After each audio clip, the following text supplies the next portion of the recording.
नमस्कार दोस्तों, आप सभी का स्टडी फॉर यूपीएससी पीसी से में स्वागत है। आज तारीख है 4 जनवरी 2024 ईस्वी और आज का न्यूज़पेपर आर्टिकल डिस्कशन का वीडियो होगा। ये आज बहुत सारे न्यूज़ हैं पीटी और मेंस दोनों के रिगार्डिंग, इसलिए वीडियो को अंत तक देखिएगा और कोशिश कीजिएगा कि अच्छे से पढ़ें चीज़ों को। बिहार स्पेशल को भी कवर करेंगे आज हम लोग। जैसे लीची की खेती को लेकर भारत सरकार ने गाइडलाइन जारी किया जिसके तहत पूरे भारतवर्ष में अब लीची की खेती को बढ़ावा दिया जाएगा। अभी केवल बिहार स्पेसिफिक ही है लीची, लेकिन अब उसको पूरे देश स्तर पर बढ़ावा दिया जाएगा। ओके, आज का आर्टिकल जो है वो किससे संबंधित है? हिंदू बिजनेस लाइन में आर्टिकल आया था कि किस प्रकार से वित्त आयोग जो है जिसका गठन किया गया है अभी, वो राज्यों को जो लोक लुभावन वादे होते हैं उनको लाने से रोक सकता है। तो देखिए आज का हेडलाइन क्या है। तो 103 लोगों की मौत हो गई है और अभी काउंटिंग जारी ही है। कहाँ पर? तो ईरान का एक शहर है, अभी मैं उस शहर का लोकेशन भी आपको दिखाऊंगा, जहाँ पर जनरल कासिम सुलेमानी, जिसका नाम सुना होगा आपने, 2020 में अमेरिका ने ड्रोन स्ट्राइक करके इस ईरानी जनरल को मार दिया था। तो उस ईरानी जनरल के कब्रगाह पर, टॉम पर बहुत सारे लोग इकट्ठा हुए थे उनको फूल वगैरह चढ़ाने के लिए, या कब्रगाह पर क्यों इकट्ठा होते हैं भाई, तो उनको सम्मान देने के लिए। और वहीं पर ब्लास्ट हुआ, 2 सीरियल ब्लास्ट हुए, उसके बाद से काफ़ी लोगों की डेथ हो गई है। तो इसका भी मैं आपको लोकेशन दिखाऊंगा भी। ओके, अगला न्यूज़ क्या है? अगला न्यूज़ है कि सुप्रीम कोर्ट ने बोला कि हिंडनबर्ग मामले में जो सेबी जांच कर रही थी, किसका? तो अडानी ग्रुप का, वो जांच जारी रहेगा। और उसको लेकर सुप्रीम कोर्ट ने ये बोला है कि ये जो जांच सेबी कर रही है उसी पर हम भरोसा कर रहे हैं, और अगर ज़रूरी होगा तो कुछ एक्शन लेना तो वो भी लिया जाएगा। और आपको पता ही है कि हिंडनबर्ग का मामला क्या है। हिंडनबर्ग में एक रिपोर्ट आया जिसके बाद से क्या हुआ कि अडानी ग्रुप के शेयर धड़ाम से गिरने लग गए थे और बहुत सारा नुकसान हुआ था भारतीय लोगों का। तो उसी के मामले में सुप्रीम कोर्ट ने बोला है कि कोई अलग से जांच की ज़रूरत नहीं दिखती है अभी मुझे, जो सेबी जांच कर रही है उसी जांच पर अभी हम भरोसा जताते हैं। अगर फिर भी उससे कुछ नहीं निकलता है तो अलग से हम एक्शन ले सकते हैं, और अगर लोगों का लॉस हुआ है तो उस पर एक्शन लेना चाहिए आपको। सेबी के बारे में बहुत बार बता चुका हूँ आपको। और ये जो अडानी जी का मामला, उसमें था कि अडानी जी ने अपने शेयर को मैनिपुलेट किया, मैनिपुलेटिंग का इन पर चार्ज लगा हुआ था, और उसके बाद से इनके शेयर बहुत सारे गिर गए और बहुत लॉस भी हुआ था। ओके, इसके बाद अगला न्यूज़ जो है, इस पर शॉर्ट सेलिंग को हम कभी पढ़ लेंगे शेयर मार्केट के बारे में। अगला न्यूज़ क्या है? तो देखिए, रेलवे से पूछा गया था एक आरटीआई के द्वारा कि जो जगह जगह आप मोदी जी का ये सेल्फी के लिए कटआउट लगा रहे हैं, इसका खर्च कितना आ रहा है। तो रेलवे ने बताया था 6 लाख पर सेल्फी पॉइंट खर्च आ रहा है, और देश भर में 1000 से भी ज़्यादा ये सेल्फी पॉइंट स्थापित किए जा रहे हैं रेलवे स्टेशन पर। इसके अलावा अगर आप दिल्ली आएंगे तो दिल्ली के जो भी बड़े पार्क दिखेंगे, लोधी पार्क से लेकर बहुत ही बड़े बड़े जो भी पार्क दिखते हैं, या मेट्रो स्टेशन दिखेंगे, सभी जगहों पर मोदी जी का एक कटआउट लगाया गया, सेल्फी पॉइंट। ओके, तो इसको लेकर रेलवे से आरटीआई में पूछा गया। उसके बाद रेलवे के एक ऑफिसर ने जवाब दिया, नागपुर सेक्शन का ऑफिसर था वो उस ऑफिसर को कुछ महीने पहले ही रेलवे ने अच्छा काम करने के लिए प्रोत्साहित भी किया था और तारीफ भी की थी। अब उस ऑफिसर का ट्रांसफ़र कर दिया गया है और आरटीआई के नॉर्म्स को भी बदल दिया गया है कि इस तरह से आप जानकारी नहीं दे सकते हैं पब्लिक को, जबकि बहुत ही छोटी सी जानकारी थी ये, है ना। तो इस छोटी सी जानकारी कारण रेलवे घबरा गई कि पता नहीं लोगों को कुछ नहीं होगा, लोगों को कुछ खास असर पड़ता नहीं इन सब चीज़ों से, है ना, हम लोगों को नहीं पड़ता। देखिए अब भारत इसमें नया नॉर्म्स क्या लाया उन्होंने कि नए नॉर्म्स के तहत में general manager of zonal Railways और डिविजनल रेलवेज़ मैनेजर से आपको परमिशन लेना ही पड़ेगा, तभी जाके आप कोई भी जानकारी जो है वो आरटीआई के थ्रू दे सकते हैं। तो आरटीआई को भी सीमित कर दिया गया। एक प्रधानमंत्री जी के सेल्फी के बारे में जानकारी ले ली तो उसके कारण से, तो इसको ज़रा ध्यान में रखिएगा। वैसे ये 6 लाख रुपये पर जो कटआउट है, ये पैसा किसका है? तो आपकी का टैक्स का पैसा है और किसी का भी नहीं है। ओके, अगले पर चलें। अगला कुछ और न्यूज़ को देखिए, उसके बाद हम लोग आर्टिकल को डिस्कस करेंगे। ओके, देखिए क्या है न्यूज़ कि टाइगर जिंदा है, मतलब कि big cat returns bring hope in Bengal reserve. देखिए बंगाल का एक रिजर्व है बुक्सा टाइगर रिजर्व, जिसको बक्सा भी कहा जाता है बंगाली लोग। बुक्सा टाइगर रिजर्व है, कहाँ पर है? तो पश्चिम बंगाल में है ये। यहाँ पर 2021 ईस्वी में टाइगर को देखा गया था, उसके बाद से टाइगर को नहीं देखा गया, और अभी 2023 के अंत में और 24 के शुरुआत में टाइगर को वहाँ पर फिर से देखा गया है।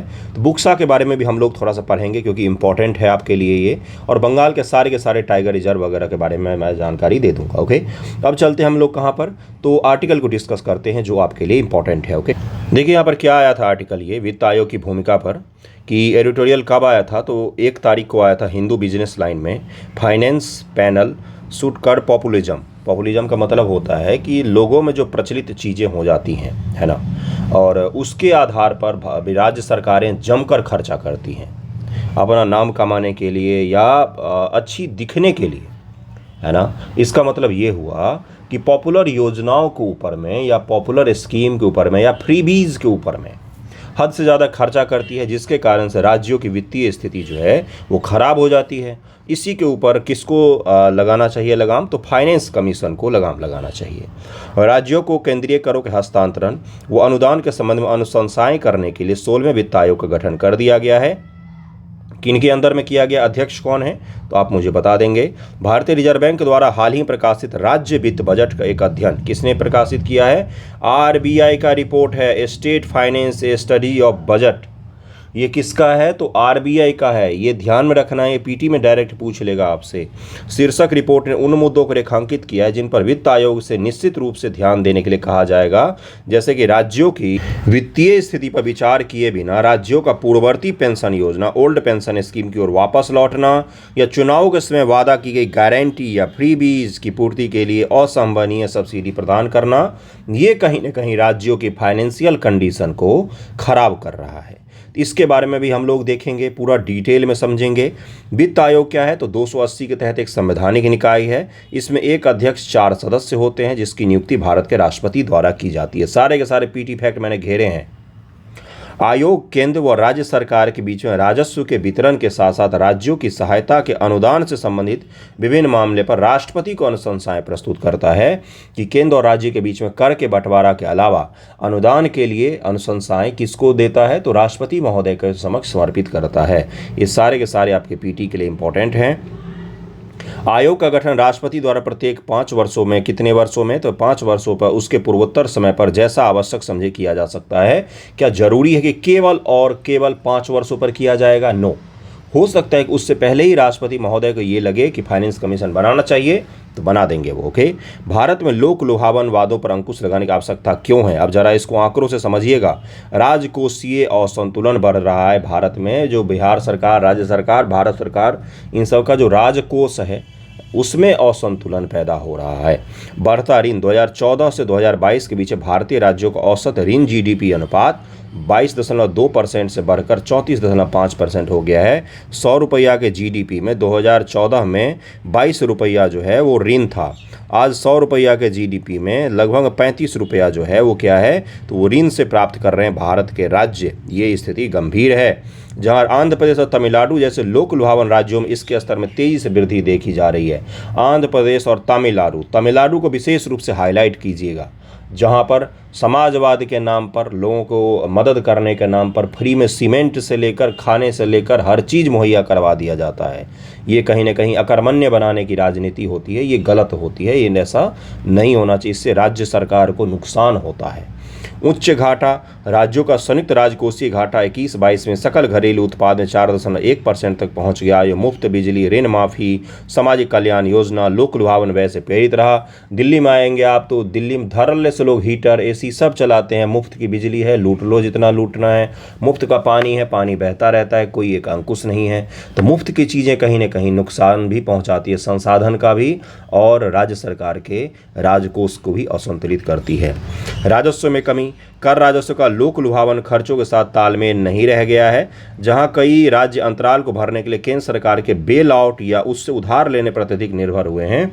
खर्चा तो कर लिया हाथ खोलकर, अब बैठे हुए हैं कि भारत सरकार कोई बेल आउट पैकेज दे दे या फिर कोई कर्जा दे दे, मदद कर दे। आर्थिक विकृतियां, निवेश में गिरावट हो रही है। भारतीय प्रत्यक्ष विदेशी निवेश प्रवाह में 2022 में 10% की गिरावट देखी गई। ये जो भारत सरकार और राज्य सरकारें ग्लोबल खेलती रहती हैं, वो रिपोर्ट में सब सामने आ जाता है कि ये सब गलत है। 10% की गिरावट है भारत में एफडीआई में, जबकि हमारे देश तो ग्लोबल हो रहा है ना, जिसे कुछ विश्लेषकों द्वारा मूल्य नियंत्रण एवं संरक्षणवादी उपाय जैसे लोक लुभावन नीतियों द्वारा उत्पन्न अनिश्चितता का परिणाम बताया गया है कि संरक्षणवादी नीतियों के कारण जो भी नीतियां हैं भारत में, एफडीआई जो है वो कम हुई है। तो एफडीआई कम होने का मतलब क्या होता है? एफडीआई जब भारत सरकार के पास आती है तो किसी न किसी राज्य में ही तो निवेश होता है। अब मान लीजिए नीदरलैंड की कोई कंपनी है, वो बोलेगी मुझे आंध्र प्रदेश में निवेश करना है, तो पहले वो भारत सरकार के पास आएगी, फिर राज्य सरकार के पास जाएगी। तो पैसा तो भारत देश में आया, लेकिन गया किसके पास? आंध्र प्रदेश राज्य के पास जा रहा है ना। तो इसी तरह से ये काम होता है। लेकिन अगर निवेश कम होगा तो क्या होगा? राज्यों के पास पैसे कम आएंगे। रोजगार वृद्धि में गतिहीनता, सरकारी व्यय में वृद्धि के बावजूद भारत सरकार और राज्य सरकारें खूब व्यय कर रही है। बेरोजगारी वर्ष 2023 में 7% से ऊपर रही है। ये आपको बताने की जरूरत थोड़ी ना है, आप भी तो जानते ही हैं। जो दर्शाता है कि लोक लुभावन नीतियों से कोई उल्लेखनीय रोजगार सृजन हुआ ही नहीं है। मुफ्त का बिजली, मुफ्त के पानी से रोजगार सृजन नहीं होता है। ओके। बाजार की अक्षमता, कृषि जैसे क्षेत्रों में मूल्य नियंत्रण उत्पादन को हतोत्साहित करता है, कमी उत्पन्न करता है, फिर आपूर्ति श्रृंखलाओं को बाधित करता है, उपभोक्ता कल्याण को प्रभावित करता है। इन सब चीज़ों के कारण से जो फ्रीबीज होते हैं या लोक लुभावन वादे होते हैं, वो क्या करते हैं? नुकसान पहुंचाते हैं। शासन का भी क्षरण हो रहा है, शासन भी कमज़ोर हो रहा है। कैसे? भ्रष्टाचार में वृद्धि हुई है। सारी सरकारें जो बनती हैं तो उनके पीछे एक ही मोटिव होता है कि हम करप्शन को कम कर देंगे, ख़त्म कर देंगे, कम भी नहीं। अब इतने मूर्ख होते हैं, उनको पता ही नहीं होता है करप्शन ऐसी चीज़ है जो कभी ख़त्म हो ही नहीं सकता है। चाणक्य ने कहा था कि जो अधिकारी होते हैं वो पानी में मछली के समान होते हैं, वो कब पानी पी जाएंगे पता ही नहीं चलेगा। इसलिए करप्शन को तो आप ख़त्म कर ही नहीं सकते हैं, कम ज़रूर कर सकते हैं। बोलते करप्शन कम करेंगे, है ना। ईमानदार लोगों की सरकार है पूरे देश भर में। राज्यों का भी स्थिति देख ही लीजिए। करप्शन में भारत में 2014 में हमारी रैंकिंग 80 थी, 2022 में हमारी 85 हो गई है। मोदी जी जब आए थे तब हमारी रैंकिंग 80 थी दुनिया भर में करप्शन में, अब 85 हो गई है। यानी कि स्थिति और भी भयावह हो गई है। ठीक है, आगे बढ़ें। रिपोर्ट्स नहीं पढ़ाना चाहिए, मुझे लगता है करंट अफेयर में लोगों को दिक्कतें हो जाती होंगी। नहीं, सब कुछ पता चल जाता है कि कैसे क्या काम चल रहा है। घटती पारदर्शिता एक और पॉइंट आ गया। देखो, हिंदू बिजनेस लाइन का है तो थोड़ा सा ज़्यादा क्रिटिकल एनालिसिस करते हैं ये। अगर आप सरकार की ज़्यादा तारीफ़ें सुनना चाहते हो तो मैं क्या करूँ इसमें, जब है ही नहीं तो। घटती पारदर्शिता, पब्लिक अफेयर्स इंडेक्स जो सरकारी निर्णयन में पारदर्शिता की माप करता है, ने प्रबल लोक लुभावनवादी नेताओं वाले कई राज्यों में पारदर्शिता में गिरावट का रुझान दिखाया है कि राज्यों में ट्रांसपेरेंसी जो है वो भी कम हो गई है ना। तो ये भी कहीं ना कहीं क्या दिखाता है कि लोक लुभावन वादे करके अब पीछे से जेब काट लेते हैं। राज्यों द्वारा अपनाई गई वे कौन से प्रमुख लोक लुभावन नीतियां हैं जिन्होंने इस बहस को बढ़ावा दिया है? तो अब जरा ध्यान से सुनिएगा। पुरानी पेंशन योजना की ओर वापसी। कांग्रेस शासित राज्यों में या कांग्रेस की जो पार्टी है अभी भी राज्य स्तर पर, केंद्र स्तर पर, मैं किसी पार्टी प्रमुख का नहीं ले रहा हूं, मैं बस बता रहा हूं आपको, वो एक नारा हमेशा देते हैं, क्या? पुराने पेंशन की ओर लौटो।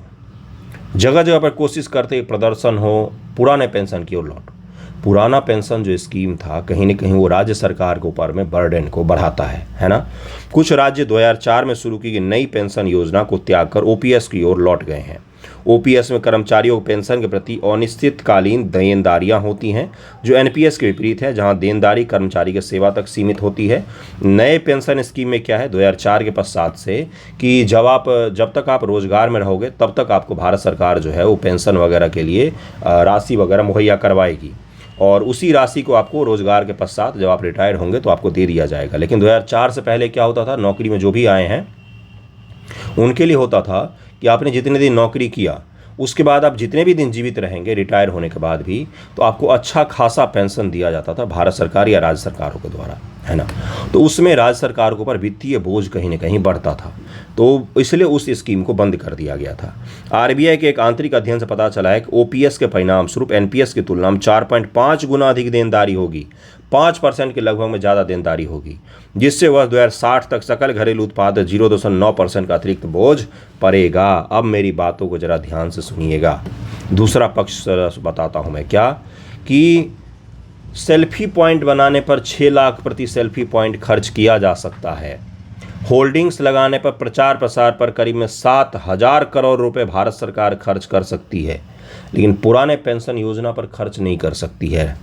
राज्य सरकारें अलेल बलेल पैसा खर्च कर सकती हैं, विधायकों को मिल सकता है, घर मिल सकता है, आवास मिल सकता है, भत्ता मिल सकता है, लेकिन पुराने पेंशन योजना नहीं लाई जा सकती। क्यों? क्योंकि राज्य सरकार के ऊपर वित्तीय बोझ बढ़ेगा। वित्तीय बोझ तो ये सेल्फी पॉइंट भी हो सकता है और फ्री का बिजली भी हो सकता है ना, फ्री का पानी भी हो सकता है। तो इसमें से किसको हटाना चाहिए सबसे पहले आपको? तो जनता की ज़रूरतों को भी तो समझेंगे आप। और एक चीज़ को सुनिएगा ज़रा, भारत में जहाँ पर 85 करोड़ लोग भारत सरकार के डेटा के हिसाब से भारत सरकार के द्वारा प्रोवाइड किए गए अन्न पर निर्भर हैं, वहाँ पर अगर फ्री बिजली और फ्री पानी नहीं दिया जाएगा तो स्थिति कितनी गंभीर हो जाएगी, ज़रा सोचिएगा। तो दूसरा पक्ष भी आपको ध्यान में रखना पड़ेगा। ओके, राज्यों का बढ़ता राजकोषीय घाटा। कई राज्यों में मुफ्त बिजली जैसे लोक लुभावन उपायों के लिए प्रदत्त सब्सिडी के कारण घाटे की स्थिति बनी है। सब्सिडी पर राज्यों का औसत व्यय उनके राज्य सकल घरेलू उत्पाद का 0.87% है, जबकि कुछ राज्यों में इससे कहीं अधिक व्यय कर रहे हैं। उदाहरण के लिए पंजाब जो है वो लगभग 2.5% सब्सिडी पर व्यय कर रहा है बिजली का, और राजस्थान जो है वो 2% के लगभग में बिजली पर जो सब्सिडी में खर्च होता है वो GSDP का 2% के करीब में पड़ रहा है। तो इसको ज़रा ध्यान रखिएगा। वित्त आयोग लोक लुभावन पर अंकुश लगाने में कैसे मदद कर सकता है? तो वित्त आयोग का काम होता है कि भाई कर का बंटवारा कैसे किया जाए। तो वित्त आयोग जो है वो लोक लुभावन वादों की जगह पर बेहतर स्वास्थ्य, शिक्षा, कृषि संकेतक जैसे विशिष्ट परिणामों के साथ राज्यों के वित्तीय हस्तांतरण को जोड़कर कि आप जिस राज्य में बेहतर स्वास्थ्य की स्थिति होगी, जिस राज्य में बेहतर शिक्षा की स्थिति पर खर्च किया जा रहा होगा या नीतियां होंगी, या कृषि को लेकर राज्य सरकार अधिक जोर लगा रही होगी, खर्च कर रही होगी या फिर जागरूक होगी, वहाँ पर हम ज़्यादा पैसा देंगे, है ना। इस तरह से क्या होगा, लोक लुभावन वादों से शिफ्ट होकर मुद्दा कहां पर पहुंच जाएगा, डेवलपमेंट के इशू पर पहुंच जाएगा। 280 के तहत राज्यों को करों का हस्तांतरण, सहायता अनुदान का अनुशंसा करने के अलावा केंद्र द्वारा वित्त आयोग को सुदृढ़ वित्त के हित में किसी अन्य मुद्दे पर विचार करने के लिए भी कहा जा सकता है कि आप केवल बंटवारा को ना देखें, बल्कि आपका अगर आप लोग स्पेशलिस्ट हैं भाई इन चीज़ों का, वित्त संबंधी चीज़ों का, तो थोड़ा सा और भी अगर आप कुछ सुझाव देना चाहें भारत सरकार को तो आप दे सकते हैं। ये भी आर्टिकल 280 के तहत है। लोक लुभावन उपायों के लिए उद्देश्य मानदंड, जबकि योजनाओं का वर्गीकरण लोक लुभावन एवं गैर लोक लुभावन के रूप में करना चुनौतीपूर्ण सिद्ध हो सकता है।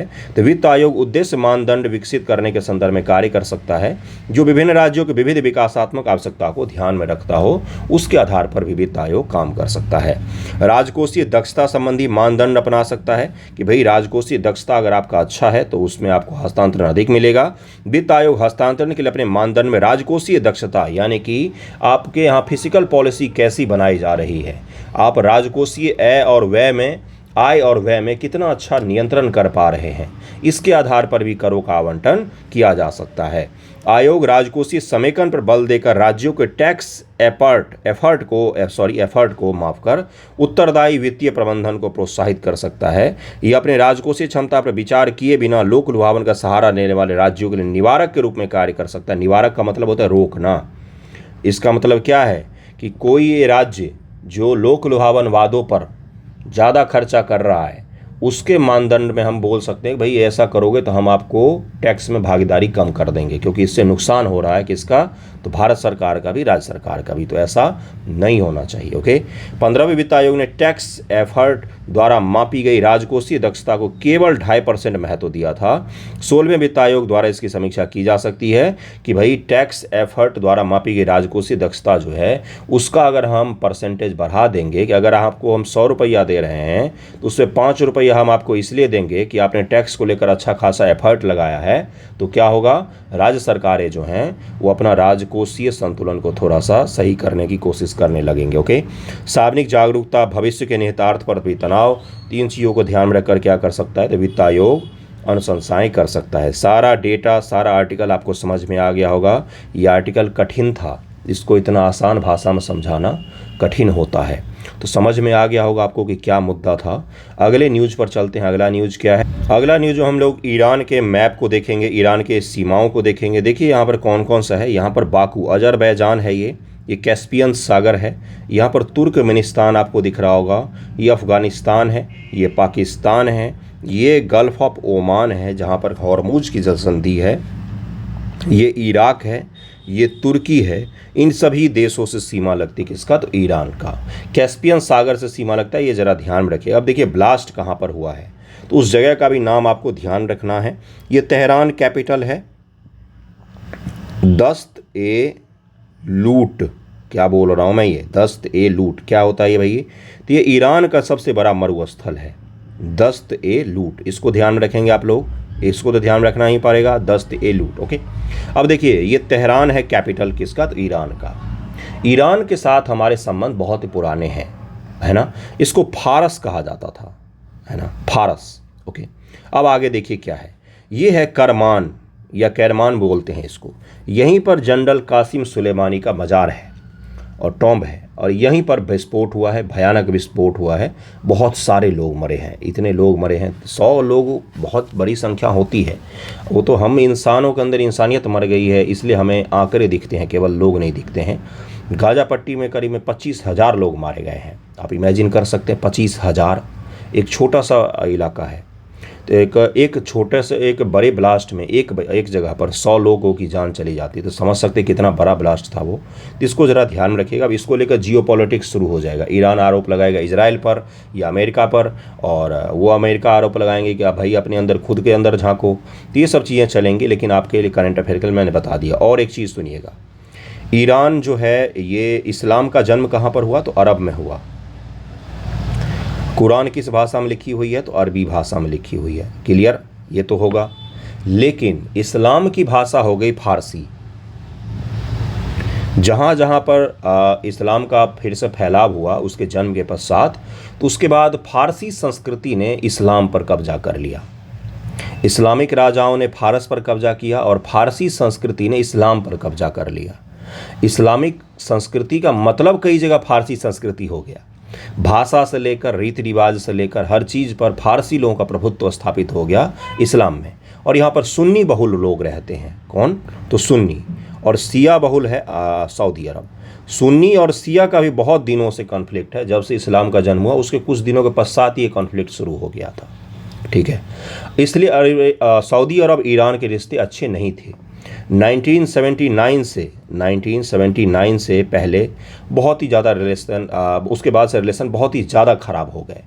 और सऊदी अरब को अमेरिका गुट का माना जाता है, जबकि ईरान 1980 के ईरानी रेवोल्यूशन से पहले, ईरान में इस्लामिक रेवोल्यूशन हुआ उससे पहले यहाँ पर सरकार अलग ढांचे की हुआ करती थी। यहाँ पर इस्लामिक चीज़ों का दबदबा कम था, कट्टरवाद कम था ईरान में।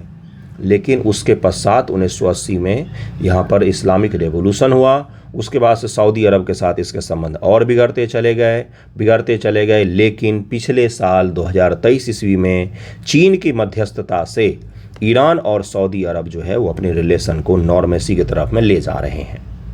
एग्रीकल्चर की बात करें तो ईरान केसर के उत्पादन में दुनिया का सबसे बड़ा देश है। केसर का बहुत ज़्यादा उत्पादन होता है यहाँ पर। ईरानी बादाम जो ड्राई फ्रूट्स होता है वो भी काफ़ी महंगा और अच्छा माना जाता है। तो इसको ज़रा ध्यान रखिएगा। ईरान के बारे में काफ़ी कुछ बता दिया मैंने आपको। और भारत के साथ भी इसके अच्छे रिलेशन हैं। यहाँ पर भारत चाबहार पोर्ट को डेवलप कर रहा है। यहाँ पर ग्वादर पोर्ट है किसका? तो ये है चीन CPEC का भाग है ग्वादर, जो चीन और पाकिस्तान मिलकर यहीं पर डेवलप कर रहे हैं। उसके ठीक बगल में हम यहाँ पर चाबहार पोर्ट को डेवलप कर रहे हैं।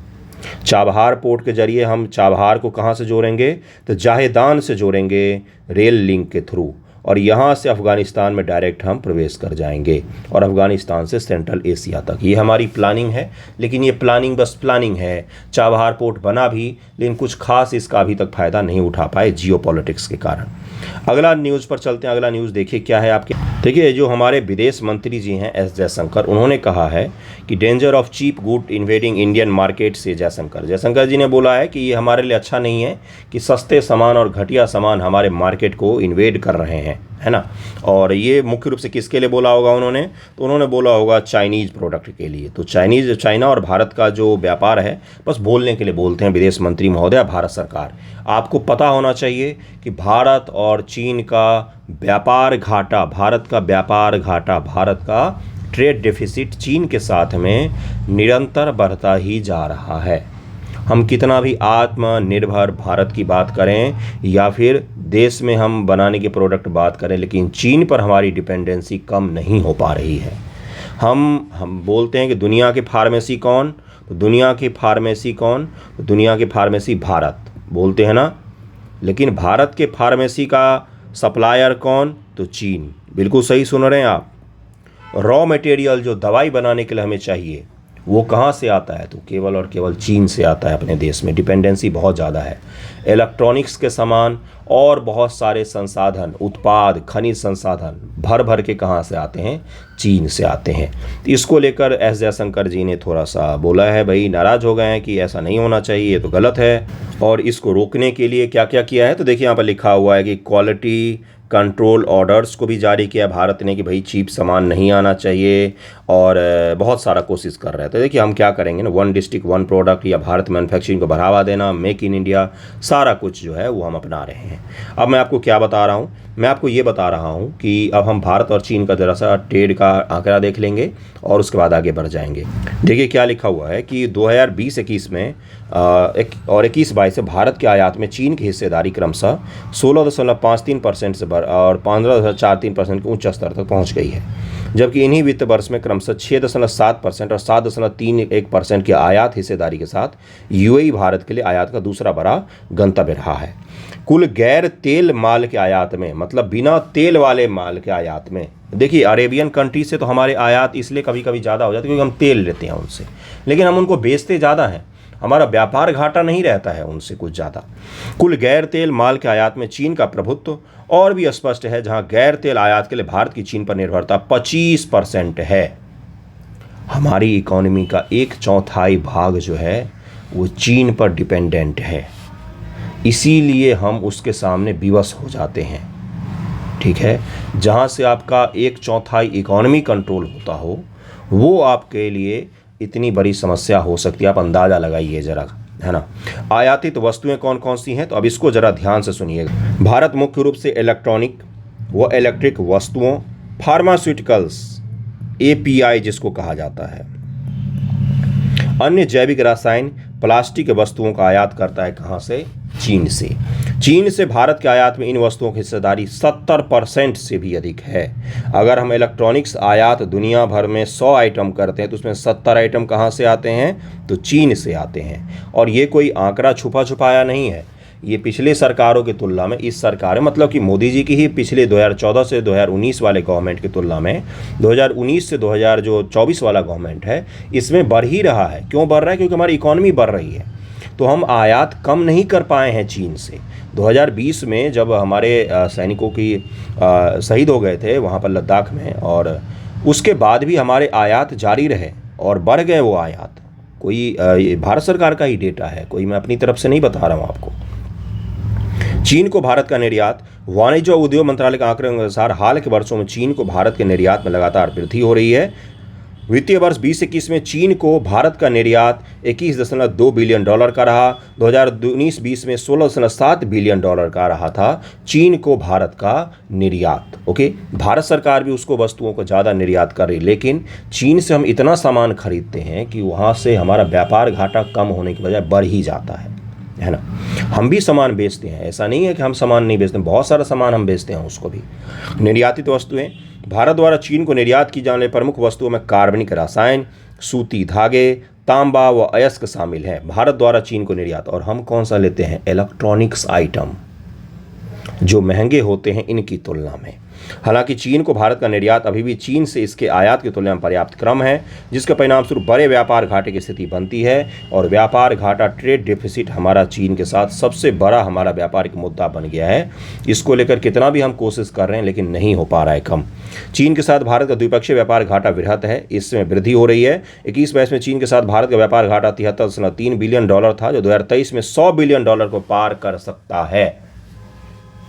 अभी का आंकड़ा आने दीजिए, आपको मैं दिखाऊंगा कि कितना ज़्यादा हो गया है।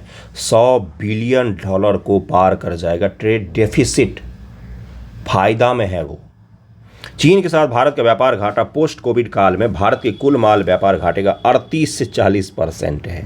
पोस्ट कोविड काल में भी कोई स्थिति संभली नहीं है, वैसी की वैसी ही है। अगले न्यूज़ पर चलते हैं हम लोग। अगला न्यूज़ देखिए क्या है। इंडियन साइंस कांग्रेस जो 110 साल पुराना है, उसको लेकर काफ़ी खींचातानी हो रही है। और पहली बार ऐसा हुआ है कि इसके कार्यक्रम को रद्द कर दिया गया है, अभी कुछ दिनों के लिए पोस्टपोन कर दिया गया है। सही शब्द होगा कि पोस्टपोन कर दिया गया है। देखिए दरअसल हुआ क्या। इंडियन साइंस कांग्रेस जो है इसका सबसे बड़ा फंडर कौन है, तो department of science and technology है। 114 साल पुराना ये संगठन है इंडियन साइंस कांग्रेस, और इसकी बैठक होती थी तो इसमें बहुत सारे देश के प्रयोगों को लाया जाता था, लेबोरेटरी बहुत सारी आती थी, उसका प्रदर्शनी होता था, वहाँ पर भाषण वगैरह होते थे। लेकिन पिछले कुछ सालों से हो क्या रहा है कि एक तो इंडियन साइंस कांग्रेस की क्वालिटी ख़राब हो गई है, चीप हो गई है, भाषण वहाँ पर कोई कुछ भी दे देता है, यही कि गाय ऑक्सीजन छोड़ती है, इस तरह का भाषण भी दिया जा सकता है वहाँ पर। तो ये इंडियन साइंस कांग्रेस के साथ ये तो दिक्कत है ही, यानी कि उसकी क्वालिटी बिगड़ रही है। दूसरा भारत सरकार ने बोला कि हम आपको पैसा नहीं देंगे अभी। अब इसको लेकर क्या हो गया कि ये बोल रहे हम पैसा लाएं कहाँ से, है ना। देखिए पहले इसका आयोजन होने वाला था लखनऊ यूनिवर्सिटी में, लेकिन भारत सरकार और इंडियन साइंस कांग्रेस के बीच में कुछ खींचातानी चल रही, जो बाहर नहीं आ रहा क्या है मुद्दा, जिसके बाद से इंडियन साइंस कांग्रेस ने इसको LPU, लवली प्रोफेशनल यूनिवर्सिटी, नाम सुना होगा आपने, लवली, है ना, कहाँ पर है, तो जालंधर पंजाब में, वहाँ पर इसको ऑर्गेनाइज करवाने के लिए चली गई कौन, तो इंडियन साइंस कांग्रेस की। हम कहाँ पर करवाएंगे, हम करवाएंगे LPU में, क्योंकि हम LPU से फंडिंग मिल जाएगी, पैसा मिल जाएगा, भारत सरकार तो दे नहीं रही है। लखनऊ यूनिवर्सिटी में होने वाला था, LPU ने बोला कि हम भी नहीं ऑर्गेनाइज करवाएंगे, तो इसलिए अब ये आधार में लटक गया कि कभी ऑर्गेनाइज होगा। हालांकि बोला गया कि मार्च के आसपास में हम ऑर्गेनाइज करवाएंगे। और इंडियन साइंस कांग्रेस में निश्चित रूपेण भारत के प्रधानमंत्री भाग लेते रहे हमेशा से। 1914 में शुरू किया गया था ये, कब, 1914 ईस्वी में, है ना, प्रथम विश्व युद्ध के समय में। उसके बाद से इसका बड़ा ही स्वर्णिम इतिहास रहा है, और पंडित नेहरू से लेकर जितने भारत के प्रधानमंत्री हुए हैं वो सब इसमें भाग लेते रहे हैं। मोदी जी भी भाग लिए हैं, कितनी बार वो भी गए थे। तो जरा से इसके बारे में देख लेते, बाकी खींचातानी के बाद जब ऑर्गेनाइज किया जाएगा तो उसको तो हम लोग पढ़ेंगे ही, है ना। अगला न्यूज़ क्या है, इसको देखेंगे हम लोग। अगला न्यूज़ क्या है कि इसरो, सही सुन रहे हैं आप, इसरो के सैटेलाइट को एलन मस्क का जो SpaceX है वो भेजेगा स्पेस में। ठीक है, क्यों भेजेगा भाई, तो इसरो की जो सैटेलाइट ले जाने की कैपेसिटी है, वो जो अपना सबसे जिसको हम हाथी बोलते हैं अपने स्पेस रॉकेट को, उसके भार वहन करने की क्षमता से भी ज़्यादा भार का ये सैटेलाइट है। कम्युनिकेशन सैटेलाइट है जिसका नाम है GSAT-20, है ना। और हमारा जो सबसे बड़ा लॉन्चिंग व्हीकल है वो कौन सा है, तो वह है GSLV। इसका वहन क्षमता है 3000 किलोग्राम के आसपास में। ये वजन उठाकर कहाँ पर जा सकता है, स्पेस में जा सकता है। चूँकि कम्युनिकेशन सैटेलाइट है, और इसका वजन कितना है, इसका वजन है आपका 4700 किलो, जो हाई स्पीड इंटरनेट के लिए बहुत ही ज़्यादा आवश्यक है। इसको लेकर जाना था, तो अब इसरो क्या करे, तो इसरो ने बोला SpaceX को कि आप हमारा जहाज़ जो है पहुंचा दो। SpaceX के पास कैपेसिटी है 8300 किलोग्राम सैटेलाइट को उठाकर, और कम्युनिकेशन सैटेलाइट को उसकी कक्षा में स्थापित करने की क्षमता SpaceX के पास है ना। तो भारत सरकार के इसरो ने बोला है किसको, तो SpaceX को, कि आप हमारे GSAT-20 को स्पेस में सही से लॉन्च कर दीजिए, क्योंकि इसका वजन ज़्यादा है, आप ही कर सकते हैं, हम आपको पैसा दे देंगे। ओके, अब GSAT-20 काम क्या करेगा, तो रूरल एरिया के अलावा जहाँ पर टावर के थ्रू में नेटवर्क नहीं पहुंच पाता है, वहाँ पर सैटेलाइट के थ्रू में बैंड प्रोवाइड करवा कर लक्षद्वीप सहित, अंडमान निकोबार द्वीप सहित सभी जगहों पर क्या कर सकता है, तो इंटरनेट, हाई स्पीड इंटरनेट को प्रोवाइड करवा सकता है GSAT-20। इसको ज़रा ध्यान में रखिएगा। और ये क्या है कि GSAT-20 को डिमांड ड्रिवेन है, ये डिमांड के आधार पर बनाया गया है इसको। और देखिए यहाँ पर लिखा हुआ है कि satellite launch enable by NSIL last year it facilitated the launch of GSAT-24 whose entire capacity was bought by Tata play. GSAT-24 भी होगा, जिसके तहत क्या था कि टाटा प्ले ने उसके पूरे के पूरे इंटायर फैसिलिटी को खरीद लिया था पहले ही। और फाल्कन 9 के तहत क्या होगा, तो ये फाल्कन 9 किसका है, तो ये है आपका SpaceX का लॉन्च व्हीकल, जैसे अपना है ना PSLV और GSLV, उसी प्रकार से फाल्कन 9 के द्वारा इसको लॉन्च किया जाएगा। तो ये ज़रा ध्यान रख लीजिएगा, और तो इसमें कुछ है नहीं। अगले न्यूज़ पर चलते हैं, ये भी आपको बता ही दिया मैंने, बुक्स था तो आपको बता दिया था। ये आपको पाम ऑयल का इंपोर्ट जो हमारा बढ़ गया है इसके बारे में बताऊंगा। और प्रधानमंत्री जी ने लक्षद्वीप में ऑप्टिकल फाइबर कनेक्शन को ओपन कर दिया है। आपको ये पता होना चाहिए कि भारत से अमेरिका अगर आप वीडियो कॉल कर रहे हैं तो वो सैटेलाइट के थ्रू में नहीं हो रहा है, समुद्र में फाइबर केबल बिछा हुआ है पूरे दुनिया भर में। समुद्र के थ्रू में भारत से यूरोप, भारत से अमेरिका कनेक्टेड है। इसीलिए हम क्या कर सकते हैं, तो यहाँ से बैठे बैठे यूरोप और अमेरिका की चीज़ों को देख सकते हैं और वहाँ पर वीडियो कॉल या इंटरनेट का एक्सेस कर सकते हैं। तो इसको ज़रा ध्यान में रखिएगा। तो अब हो क्या रहा है, कोच्चि से लक्षद्वीप के लिए ऑप्टिकल फाइबर को बिछा दिया गया है। प्रधानमंत्री जी ने इसको चालू भी कर दिया। इसके साथ साथ बहुत सारे डेवलपमेंट प्रोजेक्ट को भी हरी झंडी दी गई लक्षद्वीप में। अगले न्यूज़ पर चलते हैं हम लोग। भारतीय विज्ञान कांग्रेस 1914 से ही देश में भारतीय विज्ञान कांग्रेस अपनी तरह का अनूठा आयोजन है। यह न केवल प्रमुख संस्थान प्रयोगशाला के वैज्ञानिक और शोधकर्ताओं बल्कि कॉलेज विश्वविद्यालय के विज्ञान शिक्षक प्रोफेसर को भी साथ लाती है। यह विज्ञान संबंधित मामलों पर छात्र और सामान्य जनता के बीच में आपसी वार्तालाप को बढ़ावा देती है। भारतीय विज्ञान कांग्रेस ऐसा उत्सव है जिसका शानदार अतीत रहा है। 1914 में इसका पहला अधिवेशन हुआ था। आयोजक है ISCA, भारतीय विज्ञान कांग्रेस एसोसिएशन इसका आयोजक है। कांग्रेस से कांग्रेस पार्टी से मत जोड़िएगा, कांग्रेस का मतलब संगठन होगा। यह कांग्रेस सरकार विज्ञान और प्रौद्योगिकी विभाग DST या केंद्र सरकार में विज्ञान और प्रौद्योगिकी विभाग DST के सहयोग से कार्यरत एक स्वतंत्र निकाय है, लेकिन हाल के दिनों में इसकी कैपेसिटी और क्वालिटी इन दोनों में गिरावट आ गया है। अगला देखिए Buxa tiger reserve. Buxa tiger reserve Paschim Bangal के जलपाईगुड़ी जिले के अलीपुरद्वार उपमंडल में स्थित है। पश्चिम बंगाल जलपाईगुड़ी। 1983 में भारत के 15वें टाइगर रिजर्व के रूप में इसको स्थापित किया गया था। 15वें टाइगर रिजर्व के रूप में स्थापित किया गया था। 1992 में राष्ट्रीय उद्यान इसको घोषित किया गया।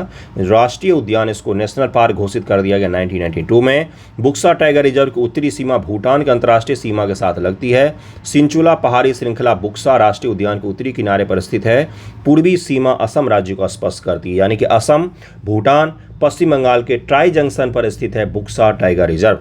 टाइगर रिजर्व में बहने वाली मुख्य नदियां हैं संकोस नदी, रैंदक नदी, जयंती नदी, चूर्निया नदी, तुरतुरी, फसकवा, दीमा और नोनानी। इतने ध्यान में रखने हैं क्या? बिल्कुल नहीं ध्यान में रखना है, बिल्कुल भी नहीं ध्यान में रखना है। ट्राई जंक्शन पर है, भूटान के साथ सीमा लगता है, असम के साथ सीमा लगती है, बस आपको ये ध्यान में रख लेना है। Tiger corridor, Buxa tiger reserve की कॉरिडोर कनेक्टिविटी की सीमाएं उत्तर में भूटान जंगलों में, पूर्व में कोचुंग गांव के जंगलों, मानस टाइगर रिजर्व, पश्चिम में जल्दापारा राष्ट्रीय उद्यान को स्पर्श करती है। महत्वपूर्ण कॉरिडोर लिंक निम्नलिखित है। बुक्सा TT कॉरिडोर है, टाइगर कॉरिडोर है। टाइगर कॉरिडोर का तात्पर्य होता है टाइगर यहाँ से वहाँ एक दूसरे में जाते रहते हैं, बस बात खत्म। बुक्सा TT बीच और भरनवारी टी एस्टेट्स के मध्य से गुजरती है ये, ओके। और अगला क्या है? अगला है निमाती चिलपटा। यह बुक्सा टाइगर रिजर्व के निमाती रेंज और चिलपटा रिजर्व फॉरेस्ट के बीच हाथियों का आवाजाही को सुगम बनाता है। संकोस में बुक्सा रिपू या गलियारा सन्निहित जंगल है जो पश्चिम बंगाल के बुक्सा टाइगर रिजर्व को कोचुंग गांव वन प्रभाग असम के रिपू रिजर्व फॉरेस्ट से जोड़ता है। 2 वन है यहाँ पर, 2 वन के बीच में एक पतली सी मान लीजिए एक प्राकृतिक रास्ता बन गया है, जो क्या है तो इसको हम बोल देते हैं टाइगर रिजर्व है, एलिफेंट रिजर्व है। रोज ही एलिफेंट यहीं गुजरते हैं यहाँ से, लेकिन उनके गुजरने का रास्ता तय होता है और वो वहीं से जाते हैं, ठीक है। तो इसको ज़रा ध्यान में रख लीजिए बुक्सा को। अगला क्या है? वनस्पति। मोटे तौर पर रिजर्व के वनों में उष्ण कटिबंधीय वन पाए जाते हैं। आर्द्र उष्ण कटिबंधीय वन पाए जाते हैं। रिजर्व में पाए जाने कुछ महत्वपूर्ण प्रजातियां हैं इंडियन टाइगर और leopard, clouded leopard, hog badger, jungle cat इत्यादि ये सब पाए जाते हैं। पश्चिम बंगाल में और कौन कौन से क्षेत्र हैं? तो गोरुमारा राष्ट्रीय उद्यान, वेरी वेरी इंपॉर्टेंट, ये पूछा गया था यूपी वालों ने। सुंदरवन राष्ट्रीय उद्यान कहाँ पर? तो सुंदरबन डेल्टा। नेवरा वैली राष्ट्रीय उद्यान पश्चिम बंगाल में है, वेरी वेरी इंपॉर्टेंट। सिंगलीला राष्ट्रीय उद्यान, जल्दापारा राष्ट्रीय उद्यान, इनका नाम जरूर ध्यान में रखिएगा, ये आपके लिए इंपॉर्टेंट है। पाम ऑयल इंपोर्ट हम कहाँ से करते हैं? इंडोनेशिया से करते हैं। पाम ऑयल भारत की इकोनॉमी के लिए बहुत ज़्यादा ज़रूरी चीज़ है। इसका इंपोर्ट जब कम होता है तो देश में खाने पीने के तेल के दाम धड़ से बढ़ जाते हैं। भारत पाम ऑयल का सबसे बड़ा आयातक है दुनिया भर में, जो इसके वनस्पति तेल की कुल खपत का 40% हिस्सा है। वनस्पति तेल जो रिफाइन वगैरह आप खपत करते हो उसका 40% हिस्सा किसका है? तो पाम ऑयल का है। भारत अपनी वार्षिक 8.3% मीट्रिक टन पाम ऑयल की ज़रूरत का आधा हिस्सा इंडोनेशिया से आयात करता है। कहाँ से? तो इंडोनेशिया से हम पाम ऑयल आयातित करते हैं। इंडोनेशिया, मलेशिया ये सब देश हैं जहाँ से हम पाम ऑयल लाते हैं। विषुवत के आसपास के जो इलाके होते हैं वहीं पर पाम ऑयल का प्रोडक्शन सही तरीके से होता है। आर्द्र उष्ण जलवायु चाहिए इसके लिए। ये जो मैं जलवायु आपको बता रहा हूँ ना, ये जोक नहीं बता रहा हूँ मैं, ये इसलिए बता रहा हूँ क्योंकि एग्जाम में इसी प्रकार के स्टेटमेंट में डालकर पूछे जाएंगे आपसे। 2021 में भारत ने अपने घरेलू पाम ऑयल उत्पादन को बढ़ावा देने के लिए खाद्य तेल पाम ऑयल पर राष्ट्रीय मिशन का आरंभ किया। भारत सरकार ने देखा कि भाई हमारे यहाँ भी तो उष्ण आर्द्र मौसम है, हमारे यहाँ भी मिट्टी पानी है और खर्चा बहुत हो रहा है बाहर से तेल मंगाने पर, तो इसलिए हम क्या करेंगे? देश में इसका प्रोडक्शन करो, शुरू करो खेती इसका। तो राष्ट्रीय मिशन हमने उसको लेकर शुरू किया और नॉर्थ ईस्ट में, दक्षिण भारत के कुछ भागों में हमने पाम ऑयल के उत्पादन के लिए हमने किसानों को प्रोत्साहित करना शुरू किया है। भारत की खाना पकाने की आवश्यकता के लिए पाम ऑयल से संबंधित लाभ को देखते हुए भारत सरकार ने इनको प्रोत्साहित करना शुरू कर दिया है कि आप लोग उत्पादन कीजिए, हम क्या करेंगे, देश में ही पाम ऑयल का प्रोडक्शन करेंगे।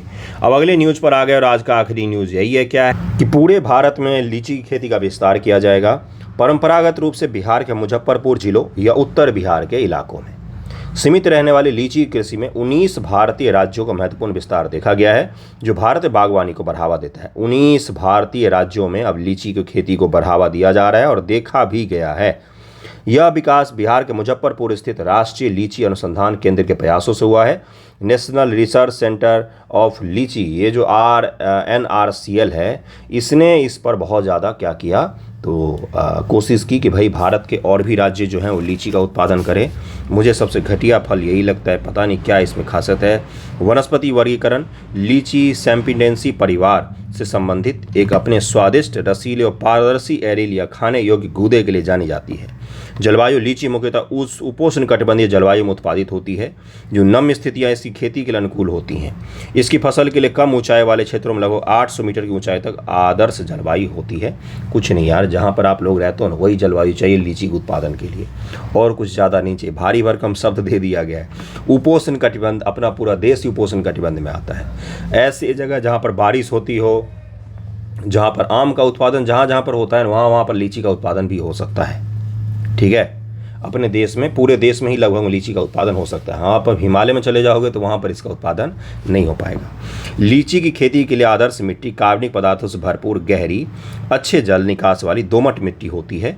दोमट मिट्टी की आवश्यकता इसलिए होती है क्योंकि इसको दोमट मिट्टी मूल रूप से इसको चाहिए ही चाहिए होता है ना।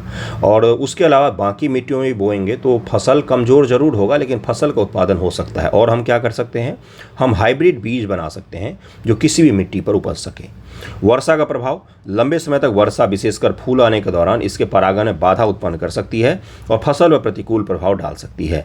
भौगोलिक कृषि, वाणिज्यिक कृषि, भारत में वाणिज्यिक कृषि परंपरागत रूप से उत्तर में त्रिपुरा से लेकर जम्मू कश्मीर, हिमालय के तलहटी पहाड़ी, उत्तर प्रदेश, मध्य प्रदेश के मैदानी इलाकों तक ही सीमित है। और भारत के लीची उत्पादन का लगभग 40% मात्रा बिहार में होता है। 100 किलो अगर लीची उत्पादन होता है पूरे देश में, उसमें से 40 किलो कहाँ पर होता है, तो अपने बिहार में होता है। 12 किलो कहाँ पर होगा, पश्चिम बंगाल में। 10 किलो कहाँ पर, तो झारखंड में होता है। ये झारखंड भी हमारे साथ रहता तो हम 50% हो जाते हैं ना। तो इसको ज़रा ध्यान में रखिएगा। लीची के उत्पादन को लेकर कोशिश की जा रही है। वैश्विक उत्पादन, चीन के बाद भारत विश्व स्तर पर लीची का दूसरा सबसे बड़ा उत्पादक है। सबसे ज़्यादा कौन उत्पादन करता है, तो चीन करता है। अन्य प्रमुख लीची उत्पादक देश में थाईलैंड, ऑस्ट्रेलिया, दक्षिण अफ्रीका, मेडागास्कर, संयुक्त राज्य अमेरिका शामिल है, जहाँ पर लीची का प्रोडक्शन किया जाता है। लेकिन भारत में मुख्य रूप से अपने बिहार में इसका उत्पादन होता है। ये देखो लीची, जिनको पसंद है खाएं। अगले वीडियो हम लोग मिलते हैं। Thank you so much newspaper देखने के लिए।